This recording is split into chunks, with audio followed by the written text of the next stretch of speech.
Hey, thank you for joining us for another episode of the Basketball Enthusiast. How are you guys doing? We hope everyone is well. Today we're going to talk about Darvin Ham being the newest addition to the Lakers franchise, and we're also going to talk about representation matters in the NBA with black coaches. All right, basketball enthusiasts, let's take it away. What do you think about the Darvin Ham addition? Darvin Ham edition, I like it. It's kind of thinking outside the box for the Lakers because a lot of people have been talking about, not a lot of people, but specifically Kendrick Perkins have been talking about recycling suits and saying that give some of these younger coaches, especially the younger black ones, a chance to show what they can do.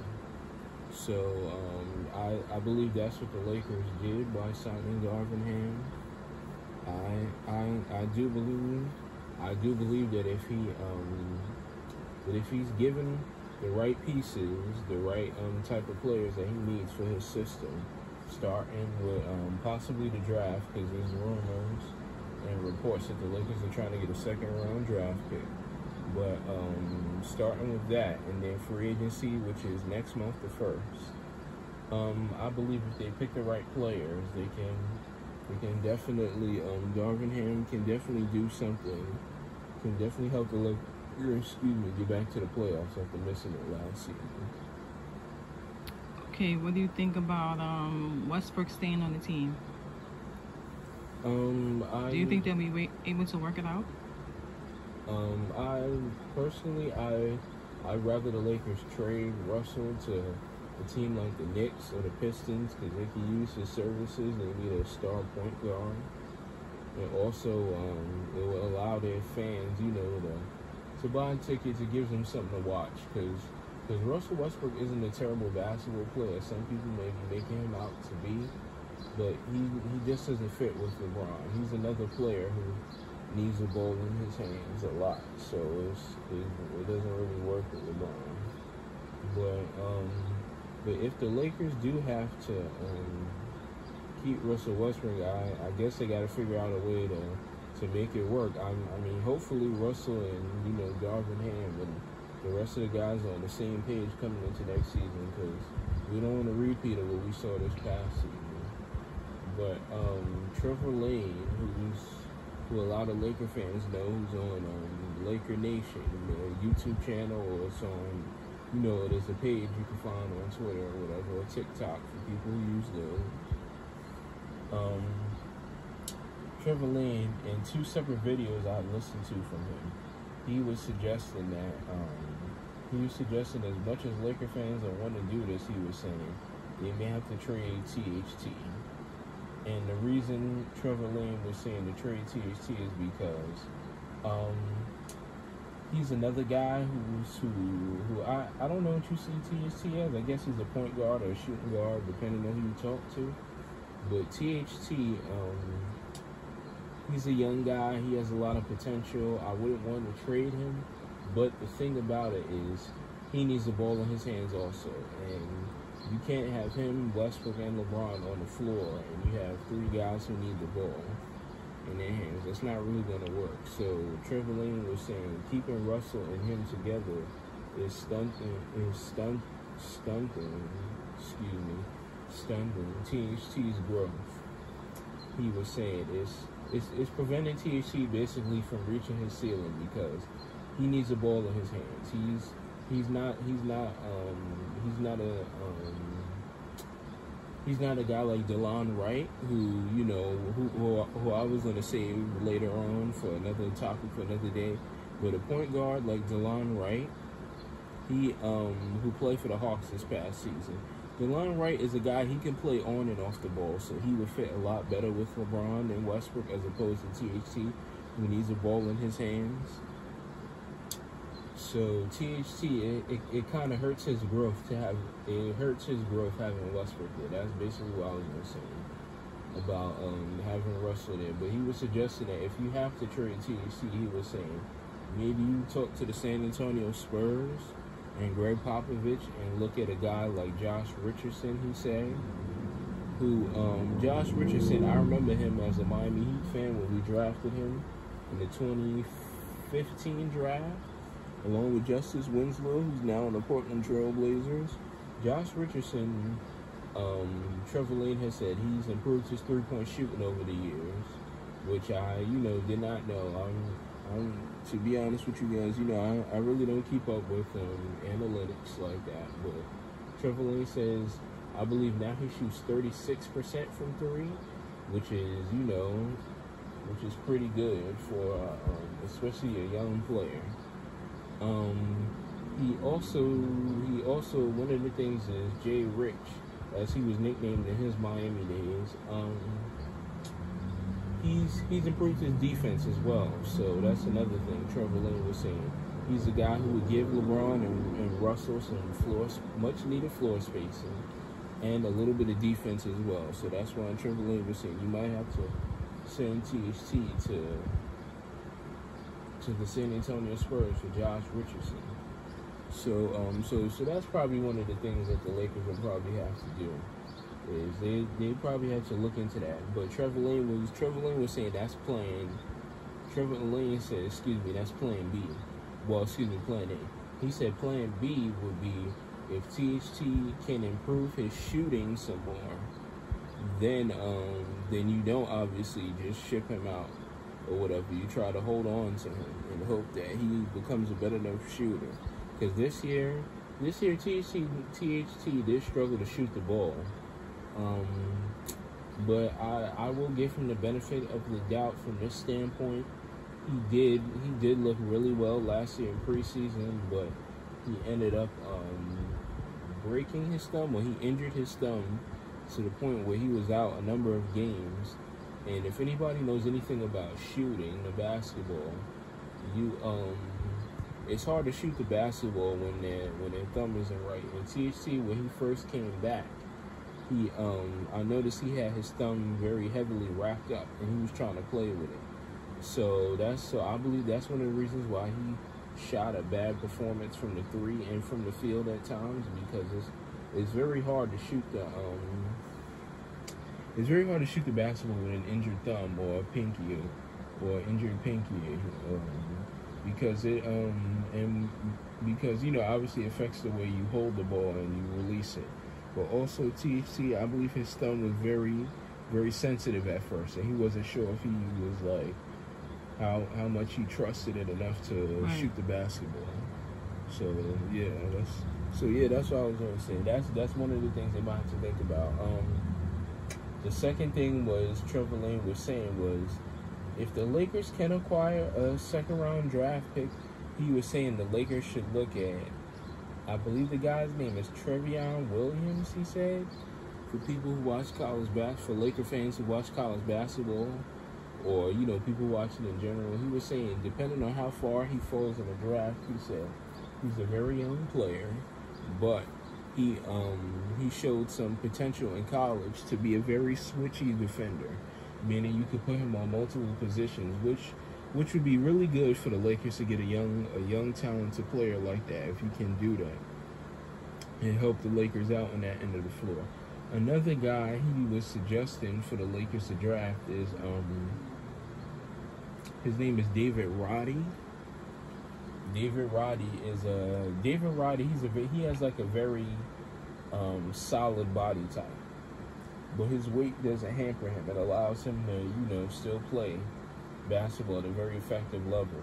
But a lot of people said his game and his defense reminds them of Grant Williams, who currently plays for the Boston Celtics.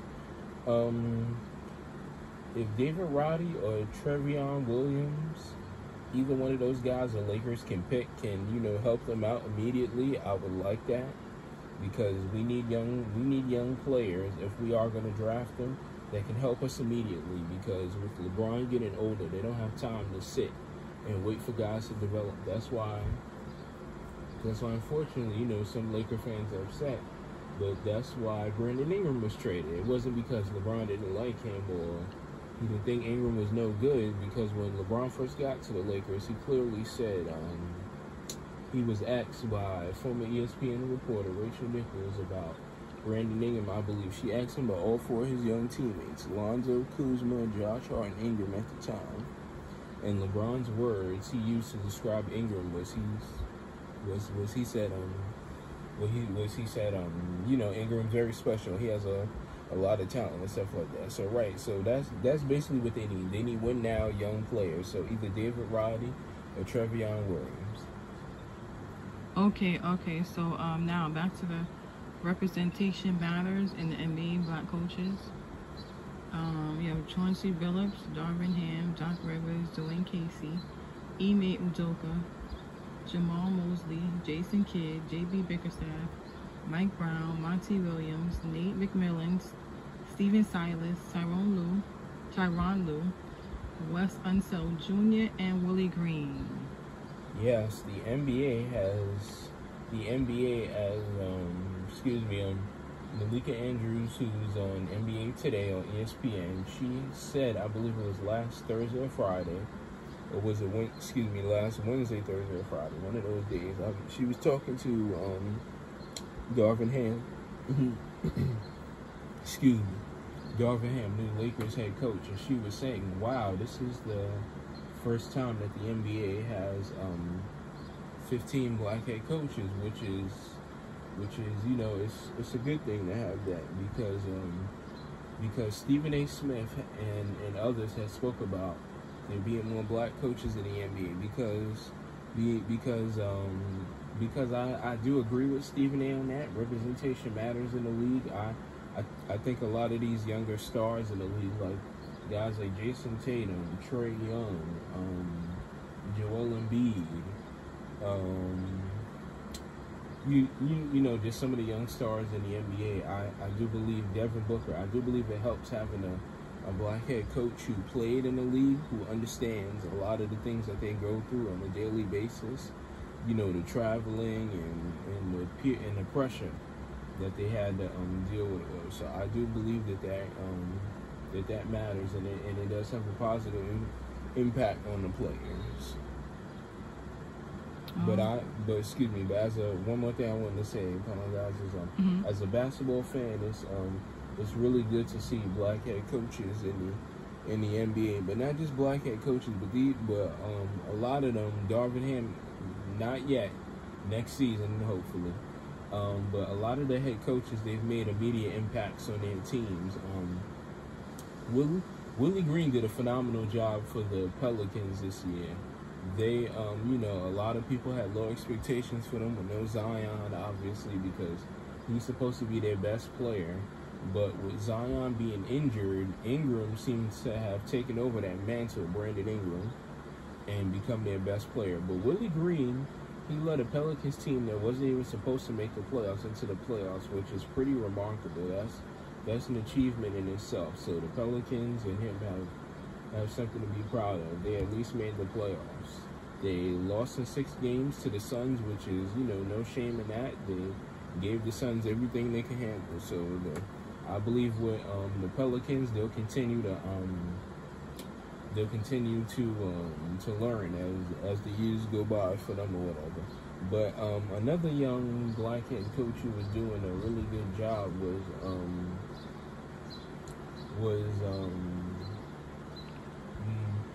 Monty Williams did a pretty good job. Some people might, you know, argue whatever because they lost to the Dallas Mavericks, but he did a really good job with his team. They won 60-something games.